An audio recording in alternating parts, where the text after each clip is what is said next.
Hello and welcome once again to the BV podcast, made in Dorset for the people of Dorset and many well beyond the county. This is episode 2 for February 2025. I'm Terry Bennett. And hello from me, Jenny Devitt. In this episode, I talk to nutritional therapist Karen Geary, who gives us some practical advice about how to keep those winter colds at bay. And the Grumbler Open Opinion Anonymous column talks of greenwashing land grabs. And I speak with Emma Lower, CEO of Lendology, a social enterprise lender working with councils to provide funding to local residents with a particular emphasis on green home improvements. The Dorset Wildlife Trust's Imogen Davenport seeks to clarify the Trust's view that it's not wildlife versus development, but that development needs to take wildlife and the environment properly into account in all plans.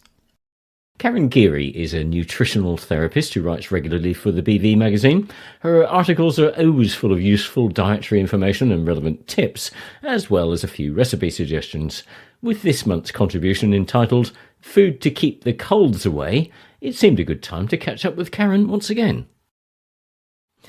I suppose the first thing I should ask you is, really? Is that possible? You know, we hear lots of what some might describe as old wives' tales about, oh, you need to dose yourself up with this, or you need to go home and have a hot toddy, or whatever one of those may be. Is there actually any science behind this? There is, from an immune point of view. Let's start with a very basic premise that 70% of your immune system resides in the gut. So it would make sense if you're taking care of your gut, then you're giving yourself the best possible chance of supporting your immune system. Probably the best example that I can give you, and I have fallen foul of this recently, is if you've ever had a glass of wine and then you pick up a cold the next day, which is very common, it's often because the alcohol has suppressed your immune system temporarily and it exposes you to things. So you are probably right, Terry, that there's no magic foods per se, but we can come on to those. But what I would say is if you're generally eating well, your immune system is probably functioning reasonably strongly. We just started before we hit the record button. I was being very smug and said, I've not had a cold for 5 years and I'm in the minority. I've not had COVID either. And then I fell foul of it. And I know why. I had a glass of wine with a friend and he got a cold. So there we go. And I've spent the last couple of weeks trying to get back onto it, as it were. But yeah, I would say think about the gut and start there. Does that make sense? It does. Well, let's explore it in a little more detail. First of all, let's get the sort of elephant in the room out the way. Lots of people will say, I take supplements. Yeah. I take a vitamin A and a vitamin D and a C, and I take zinc and all the rest of it. So I'm protected, aren't I? Are they? No. Why not? Let me be equally controversial. A lot of the supplements that you buy are not great and they're expensive. You're not always protected. It depends on your underlying immune health to start with. And also, some of them are a waste of money. So vitamin C is a good example. You go into that well-known vitamins store and you think, oh, vitamin C, I'll buy that. That's supposed to be really good for colds. And generally it can be. But first of all, you need a really high dose for it to be effective. And we can talk about that in a minute. And those supplements just do not have a high enough dose. Secondly, if you do take the high enough dose, it can have consequences, not always good, and not always recommended if you take particular medications. So, these things tend to have a bit double-edged sword. They can be really beneficial. And I am a massive advocate of supplements. I don't want to come across as being cynical, but you have to think quite carefully. Why am I taking them? Is it a good quality one?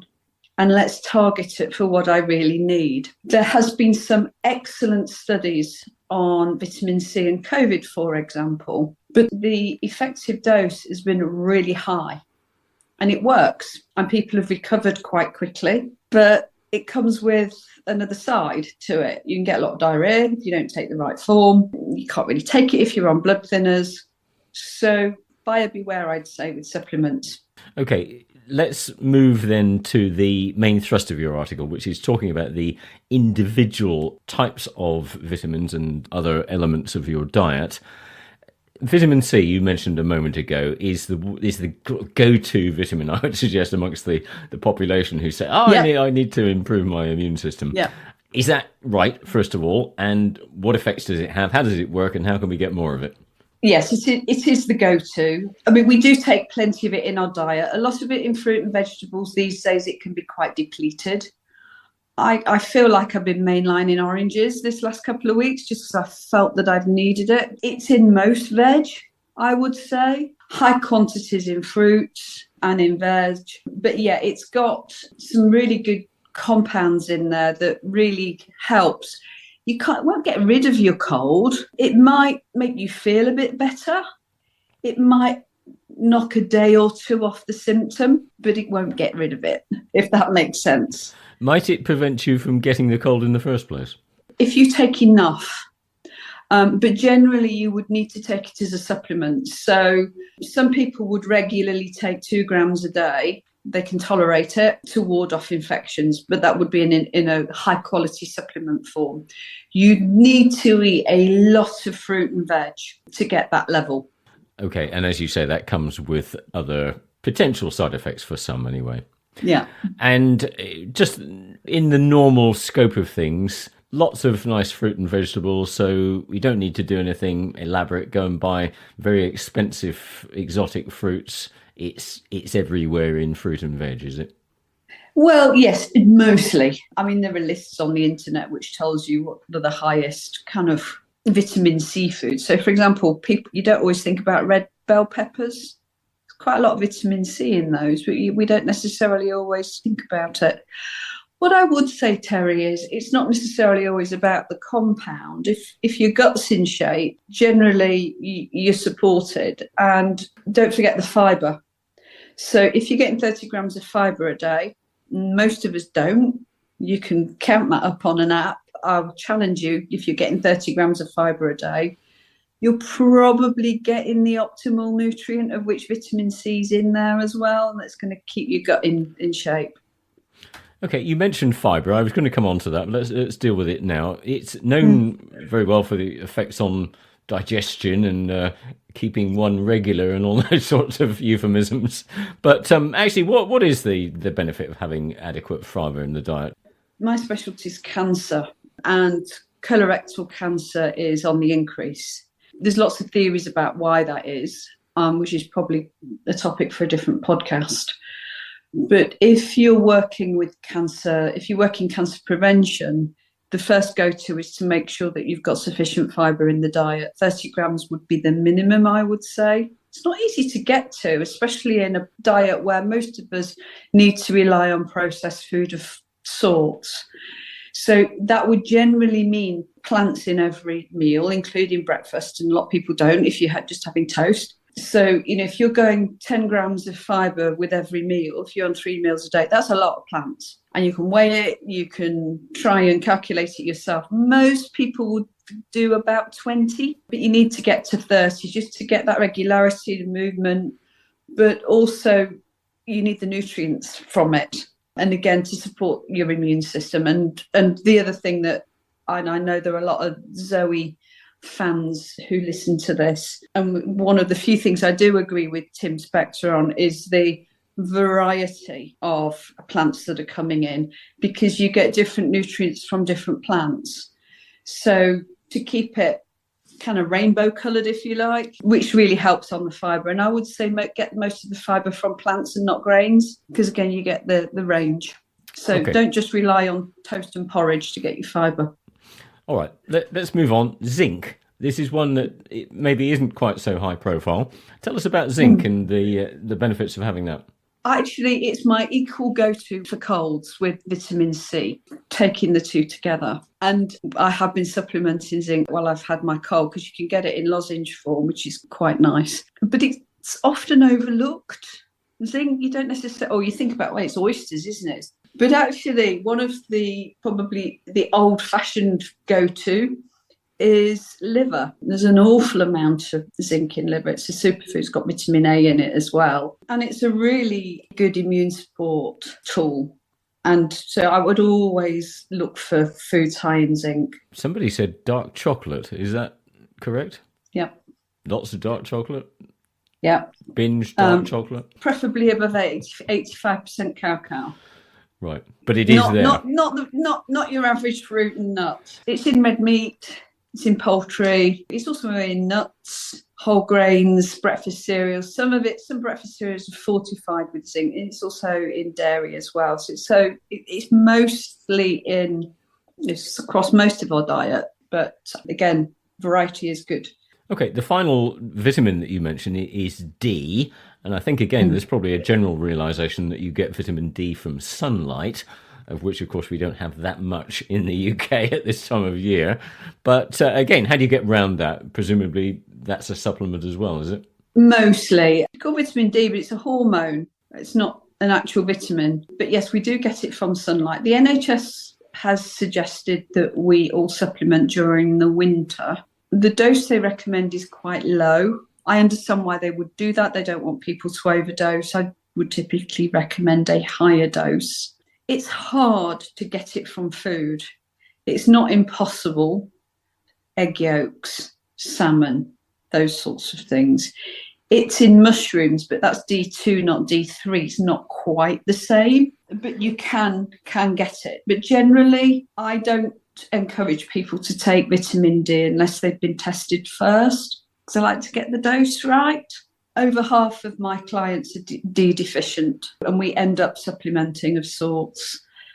There's been a lot of studies with people with respiratory issues, particularly with COVID. When we went through the COVID years, a lot of people that were very ill had low vitamin D. So it is something that can be rectified. It's also good for getting calcium into your bones as well.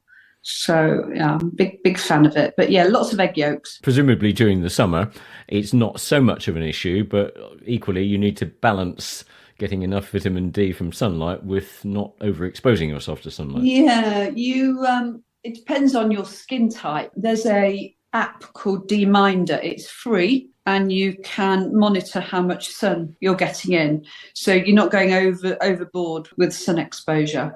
And to get the absorption, what they say is your shadow needs to be shorter than your height to get the absorption. So it's more focused. Does that make sense? I've got that the right way around, haven't I? I think so. Yeah. I'm going to have to test that out, but not today, sadly. Yeah. A couple of things before we finish then. Spices. You mentioned garlic, ginger, turmeric. Do those have a demonstrable effect? Yes, they do. They're very concentrated. So you only need a small amount to help and make a difference. They all add to your plant count, I guess. So especially dried ones, don't use dried herbs from the cupboard from 1984 or what have you. They need to be quite fresh. Those compounds can be really quite powerful. I like them in teas, especially. And they can make you feel better if you're poorly.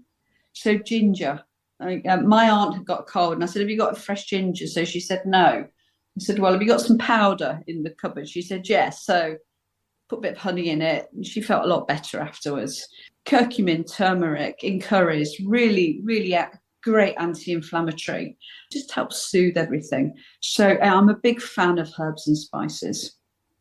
And finally, then, hydration you mentioned. Again, very high profile, no great surprise there. We must drink more water, and a lot of us don't. What's the benefit there? Again, it's kind of immune support. As we get older, we forget to drink. A lot of elderly people, when they get ill, often they're dehydrated. So it's mostly immune support and keep everything moving and, keeping bowel movements and things like that. So you might be eating the right foods, but if you're not drinking enough, you can get constipated. So at a very basic level, are you drinking enough? So I marvel a little bit. I'm of an age when I was at school, we didn't wander around with water bottles and things like that.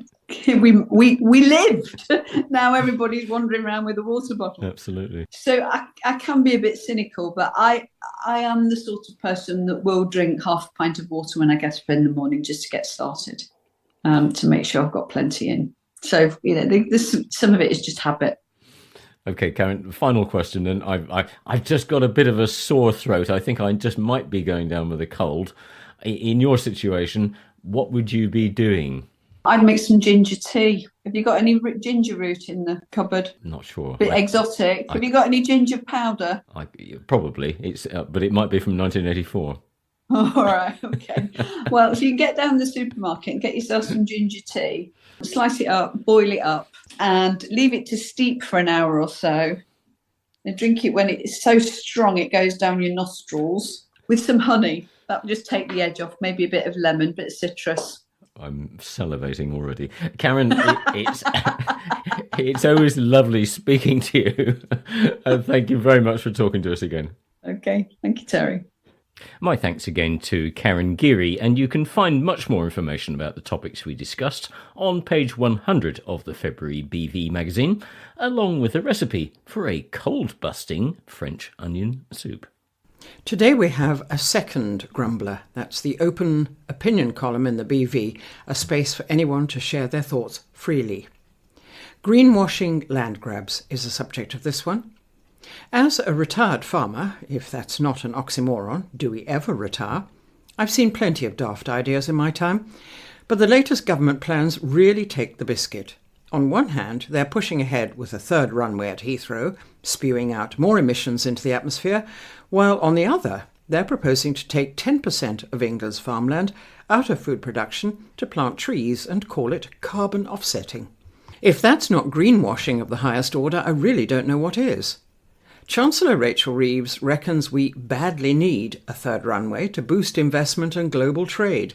More flights, more business, more money in the economy. It all sounds great on paper. But what they fail to mention is that this expansion will ramp up carbon emissions, displace 700 families, and make a mockery of our so-called environmental commitments. Heathrow is already one of the busiest airports in the world. Do we really need to be increasing air traffic at a time when we're supposed to be cutting emissions? The government insists that aviation will go green through technological advances, but let's be real. Sustainable aviation fuel is nowhere near mass production, and electric planes? Decades away, if it ever happens. In the meantime, Heathrow's expansion will pour more pollution into the skies while the government pats itself on the back for its net zero pledges.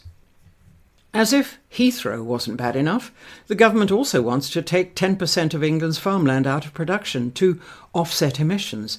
That's 1.2 million hectares, land that should be growing food for the British people. Instead, they want to plant trees and call it carbon neutral. It's a ludicrous idea. We should be focusing on producing more homegrown food, not cutting back. Imports make us reliant on volatile global markets. Have we learned nothing from the food shortages of recent years? The National Farmers Union, the NFU, has already set out a plan for British agriculture to reach carbon neutrality by 2040 without cutting food production. Yet, instead of backing our farmers, the government seems determined to sacrifice our fields for an easy PR win.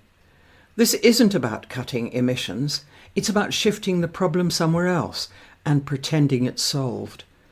Carbon offsetting doesn't cancel out pollution, it just moves it around. The government is gambling with our food security for the sake of meeting arbitrary net zero targets, and it's rural communities that will pay the price.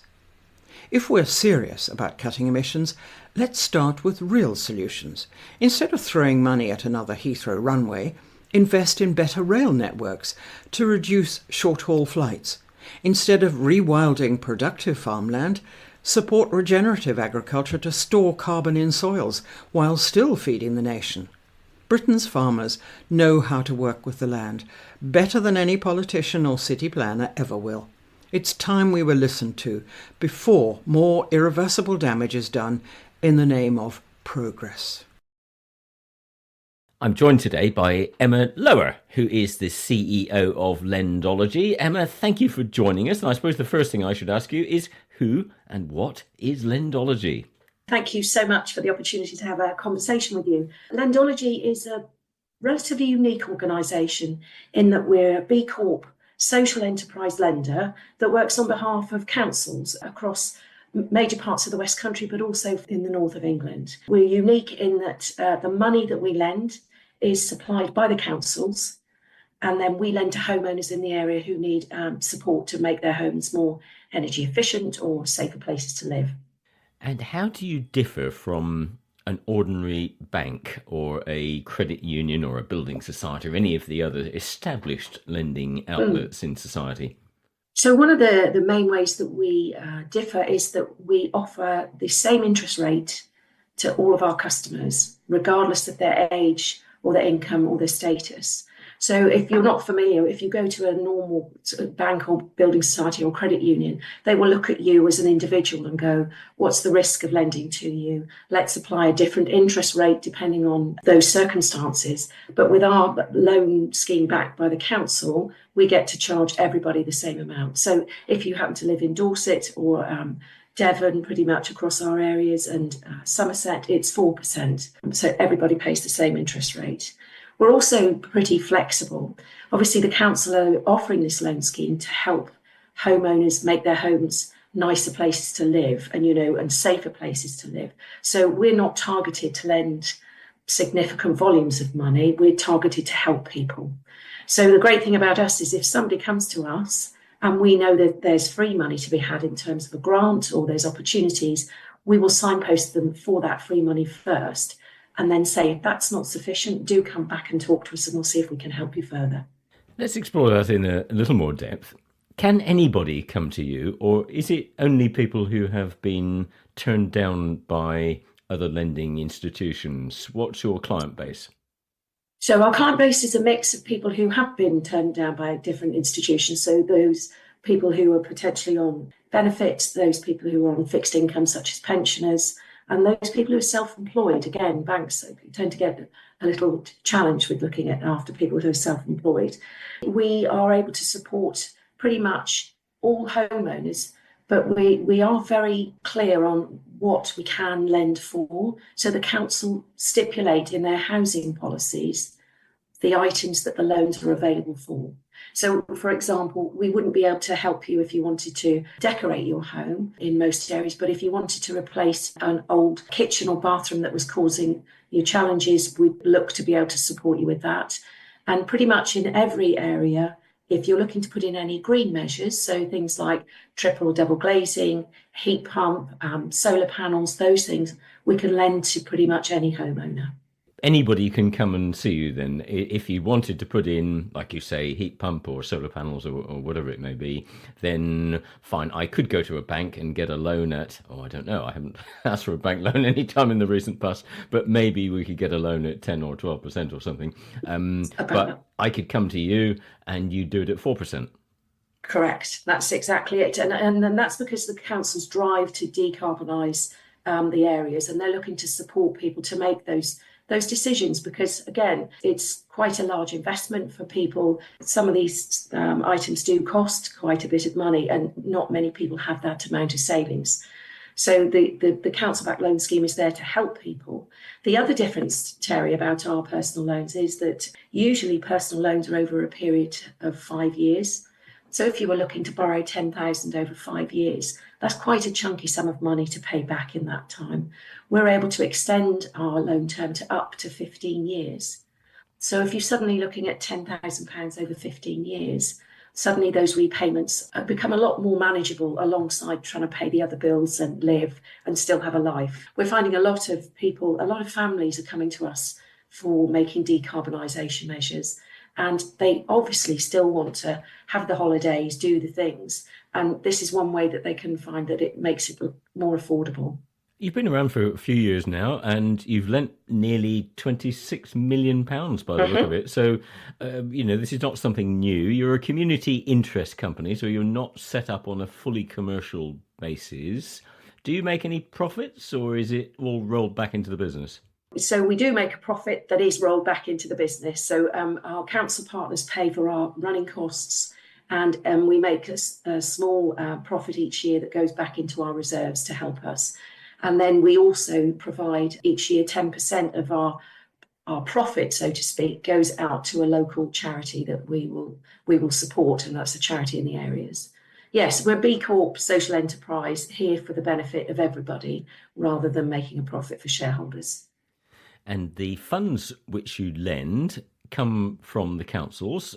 As a former banker myself, I know that lots of people take out loans with the very best of intentions, but for whatever reason, some people don't manage to repay them. What's your history in that regard like, and what do you do if somebody is really, really struggling to keep up the repayments, fallen on hard times for whatever reason? Yeah. And again, I think this is another way in which we differ from those high street lenders in that our council partners are very patient when it comes to customers facing challenges. So when someone first comes to talk to us, we're very clear on understanding their ability to be able to make repayments and their ability to be able to afford the loan. We're regulated by the Financial Conduct Authority, the same as any other high street lender, and it's our paramount duty to ensure that people can afford those repayments. So we will, at the first point, make sure that it's affordable. And because we're not making money out of these, Terry, what we do is we make sure we only lend what the person needs. So quite often when you go to the bank, they'll go, you'll say, oh, I want 4,500. They'll go, well, top it up to 5 or 6, it'll be fine. And you go, well, okay, that'll be great. But if someone needs to borrow, £3,000 and 20 pence, we'll lend them that amount of money exactly. So we're very, very clear at the beginning that we lend people the right amount of money that they actively need. And I think because we build such a positive relationship with our customers right from the beginning in terms of understanding what they're trying to do to their property, understanding what they can afford, having those proper conversations, because we don't use credit scores, we don't use them, we understand those individual tailored needs. It means that should somebody find that they've suddenly lost their job, or they've had a bereavement, or there's some real challenge for the family, they contact us and we start talking to them about offering them an opportunity to pop them on a payment break so that they don't make any payments. And then we very carefully try and support them to get back into the ability to be able to repay that loan at the time and in the way that sort of works as well as it can for them. Over the course of the last 20 years, you're right, we've been lending quite a lot of money. We've only lost about £40,000 worth of council funds in that time, having lent that money. And that's because I think our customers understand that the money is here for the benefit of all of the community. So if they don't pay it back, there'll be a missed opportunity for somebody else to access this funding. So I think people genuinely are really grateful to having the ability to borrow the money and then care about paying it back for somebody else to borrow it in the future. And again, differing from the traditional banks, a decision is made by a person rather than by an algorithm, as would so often be the case now. Got a fantastic team back in the office. We recruit based on sort of attitude, and then we train people how to lend money. So these are people who genuinely care about people rather than looking at targets going, great, I'm top of the heap. It's about supporting those homeowners and those families to get the best outcomes. Everybody knows that councils are pretty cash-strapped at the moment in terms of their budgets and the need to make cuts and the huge demands put on councils by social care requirements. Are you seeing any reduction in the amount of funds that they're making available to you? Again, Terry, very good question. They are finding things very challenging. And I joined Lendology about 9 years ago, and I've seen many team members come and go in terms of the councils. They've got smaller, the teams have got smaller, and they're still delivering such incredible service to the members of the community. The same goes for the cash in terms of giving us new money to lend. We were very lucky that the funding that we received when we were set up back in 2005 was a significant chunk of money from central government funding. And what we've been able to do is recycle that fund time after time. So whilst the councils possibly don't have any more money to add in at the minute, we're able to lend the money that we currently have and support the homeowners and the interest that's coming through. And it's worth making the point, I suppose, that this is capital expenditure. It's money that they're making available to you as a loan, effectively, rather than expenditure that has to come from their annual budget. Absolutely, 100%. You're the CEO, Emma. Lendology's been around for a few years now. You're well established. Where do you see it going in the next 5 years? We are on a growth phase in terms of my vision is that I think this loan scheme that councils are providing to homeowners should be available to all homeowners across the United Kingdom. I speak to any number of councils from across the UK on a daily basis talking about how our loan scheme works and how very jealous they are of the scheme that we have operating here at the moment. Because as we've already pointed out, finding cash at the moment for a council is really challenging. So they would like to set up loan schemes across the UK, but they simply don't have access to the cash for us to lend. So my ambition is that we start seeping across the rest of the UK. We've had 4 new partners join us in the last 12 months. We were delighted to get Cornwall to join us. We've been trying to work with Cornwall for at least 10 years, so we're delighted that they've joined us. But we've also picked up a combined authority in Yorkshire, so we're working with West Yorkshire, and we're working with a council in London, Merton, and the county of Suffolk. So we've got sort of dotted areas outside of our traditional homeland of the West Country. And I'm aiming to try and convince, if I can, central government to see us as an opportunity for them to invest in a loan scheme for the whole of England predominantly, to be able to offer a loan scheme to homeowners to help them decarbonise their homes.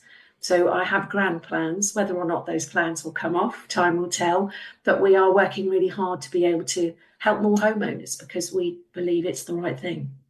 Okay, if somebody is listening to this and thinks, oh my goodness, yes, I would quite like to make some green improvements to my home. I've always fancied one of those heat pumps, but they're quite expensive. I can't really afford to go ahead with them. Do you have funds available? Would you like to hear from them? Absolutely, we'd love to hear from them. We would obviously look to share any information about current grants that are available from central government. And at the moment, there's a £7,500 grant available for a heat pump. But absolutely, we'd love for them to get in touch. We've got a wonderful presence on Instagram, on LinkedIn, and on our website. It shows all of the councils that we currently support, what we cover within those council areas. And we'd love to have a conversation, because the more people we get on board, the more ability we have to reduce the amount of carbon that we're all emitting and we're all producing, just because fossil fuels were what we've done. I think it's around about 20% of emissions as a country come from us and our homes, and we all need to play a part in helping to reduce that. So we'd love to talk to anyone who'd want to talk about reducing their carbon. And initially, they should get in contact with you via your website, which I think is a branch of the Dorset Council website, isn't it? So yes, people can get to us either through their council website or direct to us. If you know the council website address, then click on through. There's a link through there. If not, we're at lendology.org.uk. Emma, it sounds like wonderful things that you're doing, and we much admire you for it. Wish you success for the future, and thank you for coming and talking to us about it. Terry, thank you so much. It's been great talking to you, and fingers crossed we get to talk again when we've spread our fingers even further into the rest of the UK. Definitely. Thank you. Imogen Davenport is the Director of Nature-Based Solutions for the Dorset Wildlife Trust. In this month's BV magazine, she writes about wildlife and housing development. She says that good planning can support both homes and nature. I asked her to tell me how many new homes Dorset must build in order to follow the government's housing pledge. At the moment, there are targets set in local plans, which are a little bit complicated in Dorset because, of course, we had local government reorganisation a few years ago and we don't have full local plans. You have to add them together from the old ones. However, our new government is looking for something like 1.5 million houses to be built across the whole country and has given new targets to all of the local authorities. So in the Dorset area, the new target is about twice the old target, so that's something over 3,000 houses per year is the new target, and in Bournemouth Christchurch Pool area it's just under 3,000, and that's quite a significant uplift on the old target as well.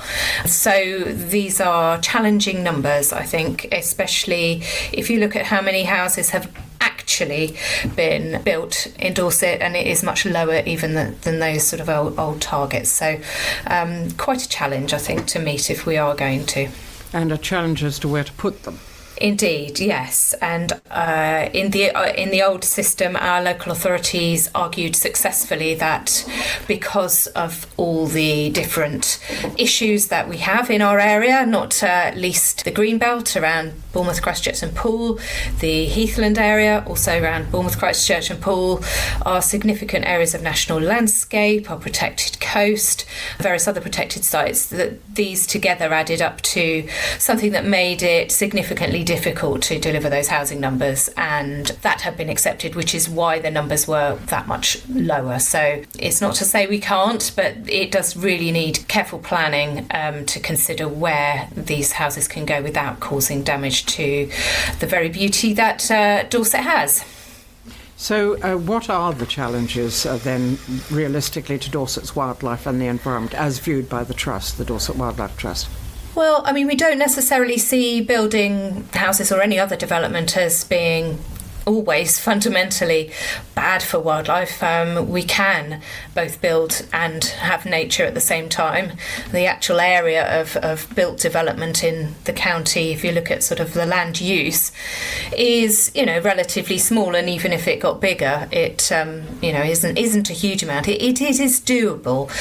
The problem is that you have a lot of competing demands for land, and developers have lots of ways of prioritising where it is that they want to build. They can't, they don't always own the land to start with, so they will approach landowners and work out where, housing can best go. And what we would argue is that fundamentally from the beginning, some of these environmental factors need to be taken into consideration when that absolute first decisions are made as to where to buy land, where to propose housing. Otherwise, you're just storing up problems for the future. So we would always argue for sort of really advanced sort of planning, advanced in time, so that actually some of the problems that we hear about don't materialise. And I think it's worth remembering that the vast majority of planning applications get approved, don't have any problems at all. You only hear about the really controversial ones. Yes, that's very true. Imogen, I'm thinking that throwaway remarks by senior government officials that effectively developers should just ignore bats and newts, i.e. wildlife, and the opinions of local communities don't really help. That is one way it can be read. I don't think the government were actually saying quite like that, but it could seem like that.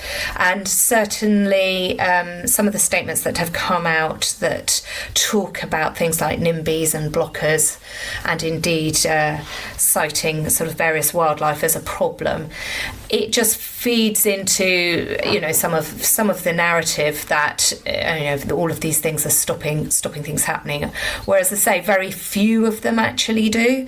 And I think what the government are talking about is sometimes people are so opposed to an application that they will try every single avenue of appeal, even though it's clearly going to get through at the end of the day, and trying to make changes to that system. However, these comments get picked up and run with, and you certainly see headlines that say, oh, there are problems with all sorts of wildlife species, and there are actually some really good mechanisms working already to work with developers and landowners around, for example, newts and great crested newts particularly, which are the most protected newt species, and actually that is working really well. So our understanding is the government actually wants to do more of that. So quite why they're citing newts as a problem, I'm not quite sure. I suppose that the trouble with comments like that is they just they do get picked up, taken out of context, and people get further entrenched. The two camps indeed get further and further entrenched, don't they? Yes, and there are narratives going on at the moment about sort of green measures, and it doesn't help add to that. And alongside that, comments about NIMBYs and blockers, doesn't necessarily suggest that local people are going to have a huge amount of say in planning in the future. Now, again, I'm sure that isn't the intention. People will still have a right to make comments and be heard. However, again, it implies that things are just going to be sort of bulldozed through, to coin a phrase.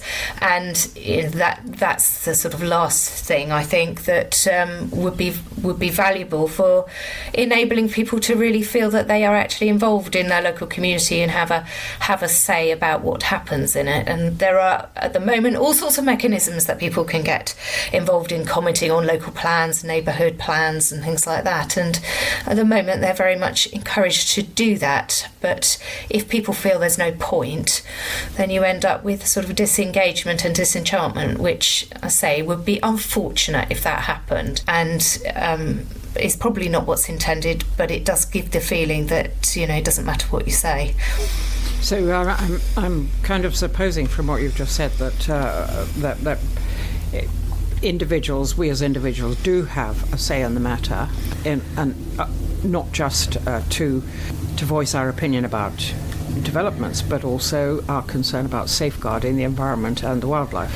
Absolutely. At the moment, that is true, and it's up to local planning authorities to make the decision to weigh up the different comments that they've had on any particular application and make a decision. And so it's obviously if one person is objecting, they may think, well, that's a valid objection, but the benefit of the development outweighs their objection. If hundreds of people object, it tends to get called in to have a decision by a planning committee. And so we've always sort of said to people locally who are, worried about wildlife affected by development, make a sensible response. Don't feel that you will be ignored. You live there. Have a look at the issues. Don't go over the top, but actually a well-made objection can actually really be heard. And it may be that the planning application still gets approved, but it may get approved with changes that mean that wildlife and green spaces get protected, and that's what we're hoping for. And so obviously that's something we would want to see continue. Do you feel, Imogen, that the current planning system adequately safeguards wildlife and the environment in Dorset? We have some good local policies, so that's great. The current system in general, not just planning, has been demonstrated to not be making enough change quickly enough for nature. There was an Office for Environmental Protection report running up to the period March 2024, so this was the previous UK government, that was largely off track for delivering its environmental targets. So there's a lot of work to do, and not just in the sphere of planning. But the important thing about the planning system is it is one way of making land use change. So not only are you building houses or offices or whatever you're building, but you can actually work with that planning system to create nature areas or to require protection of certain woodlands, species, trees, etc. So there are positive things that can be done through planning for nature, and it's certainly not just all about the damage that can be done and protecting what's there, because if you just don't build on it, it still doesn't do anything to enhance nature in future. So you need to also include measures that are contributing towards that restoration that we all want to see, as well as making sure at the end of the day that you choose the right place to put your development to avoid harm. Now, kind of tying in with that, Imogen, you write in your article that it's, and I quote, entirely possible to design developments that avoid environmental harm. For instance? For instance, a good example would be where you are choosing your site carefully, that in a location that hasn't got a huge amount of current wildlife interest, creating as part of your design green spaces where both people and nature can thrive.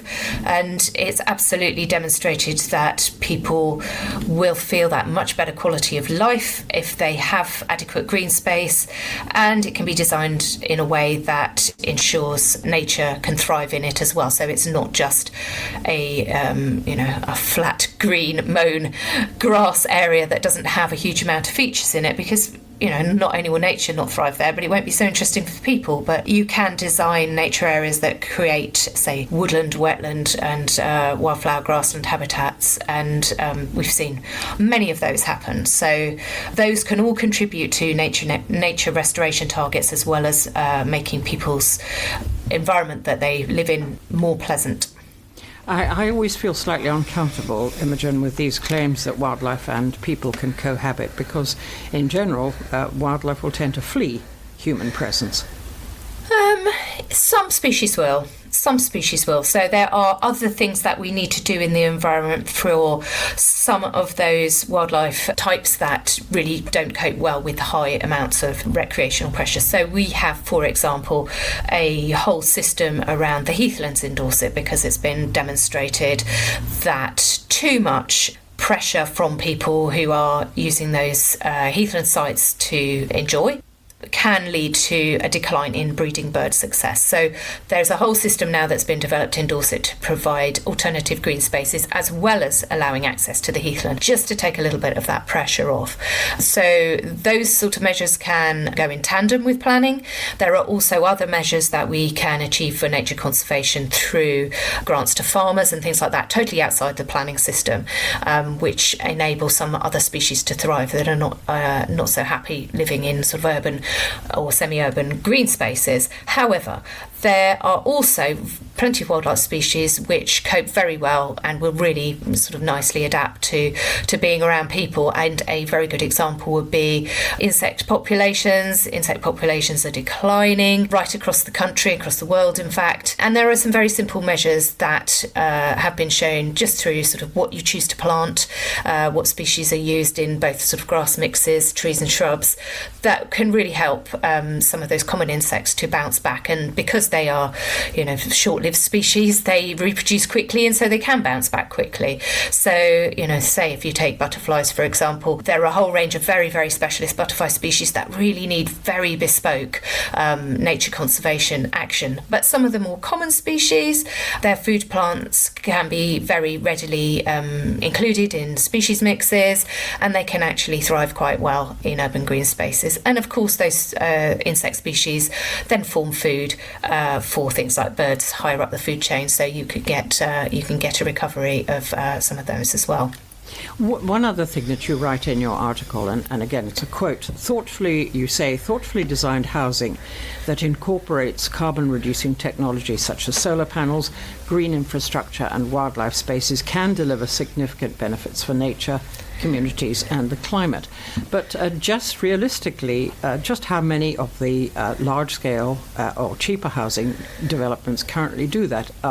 After all, it may be cynical to say so, but unless there's legislation to enact it, there's nothing to oblige developers to do any of that, is there?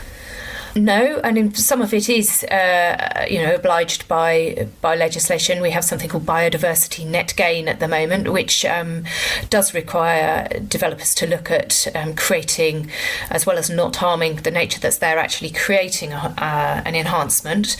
There used to be requirements under building regulations for a lot more energy efficient features in housing than there are now. So that's certainly something that it would be good to see brought back, and increasing sort of energy efficiency standards, which might include solar panels, for example, but just making sure that those people that move into those houses actually aren't sort of burdened by huge energy bills once they live there. So it does make sense, and we hope that as time goes on, more people are looking to buy or to rent houses that do have energy efficient measures, and therefore there's sort of an element of demand in it. But it certainly would be helped if government mandated some of these measures. And finally, Imogen, do you think that there's a true understanding on the part of government and officialdom of the benefits to humanity of not letting the environment and its wildlife decline any further? There certainly is in parts of government. There have been huge numbers of government reports that talk about the actual economic benefits of a nature-rich environment. There was a report produced some years ago by Professor Sapatha Dasgupta, which is shortened to the Dasgupta report, which talks about the sort of biodiversity value related to economic value, and it is hugely high. And you've got to think of some of the economics of Dorset. Those areas of Dorset that are more environmentally rich tend to have just higher house prices, which then brings its own issues. As we know, it's sort of harder for people to get on the housing ladder, and I think that's something the government hasn't quite grasped, that sort of real relationship between being able to deliver places that people can afford to live, either through rent or buying, and making them environmentally friendly so that the well-being of people who move there is good at the same time. And that this is all doable. It's not impossible, but it does require more than just sort of market forces, and you can't blame builders. These are private companies and they need to make a profit as well. It just doesn't work if there aren't sort of additional sort of government incentives and regulation to make it happen in the right way. Imogen Davenport, Director of Nature-Based Solutions for the Dorset Wildlife Trust. Well, that's all we have time for in this episode. Until next time, it's goodbye from me, Terry Bennett. And it's goodbye from me, Jenny Devitt.